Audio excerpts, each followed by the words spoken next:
ბათუმის სახელმწიფო უნივერსიტეტის სტუდენტები სასწავლო პრაქტიკულ კურსს გერმანიაში გაივლიან. 12-კაციანი შემადგენლობა სპეციალური კრიტერიუმებით შეირჩა, მათ შორის დიდი მნიშვნელობა მიენიჭა აკადემიურ მოსწრებასა და უცხო ენის ცოდნას. სტუდენტები მიუნხენში 3 თვის განმავლობაში ტურიზმის მენეჯმენტს შეისწავლიან. უცხოური განათლების მიღების შესაძლებლობას ახალგაზრდებს ბათუმის სახელმწიფო უნივერსიტეტში გაფორმებული მემორანდუმი აძლევს.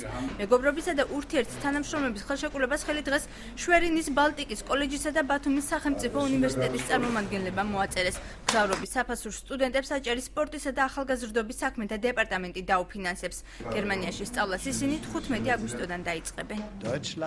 ჩვენ გერმანიიდან სპეციალურად ამ მემორანდუმის გასაფორმებლად ჩამოვედით, გვინდა რომ თქვენგან ტურიზმის ფაკულტეტის სტუდენტები პირველ ეტაპზე 88 დღით წავიყვანოთ და მათ ამ დარგის სხვადასხვა სფეროები შევასწავლოთ. სამომავლოდაც ბევრი გეგმა გვაქვს, რომელთაც ეტაპობრივად განვახორციელებთ.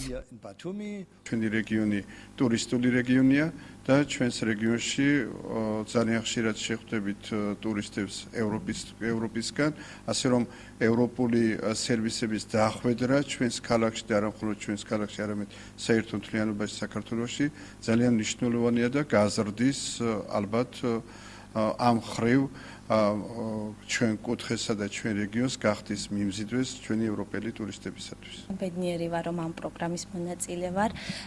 გერმანიაში პრაქტიკა, რა თქმა უნდა, ჩემთვის, ჩემი კარიერისთვის წინ გადადგმული ნაბიჯია. ძალიან დიდ მადლობას ვუხდი ტურიზმის ფაკულტეტის დეკანს, აგრეთვე ჩამობრძანებულ სტუმრებს და რა ვიცი, მოხარული ვარ, ვიცი, რომ გამომადგება ეს მომავალი კარიერული წინსვლისთვის.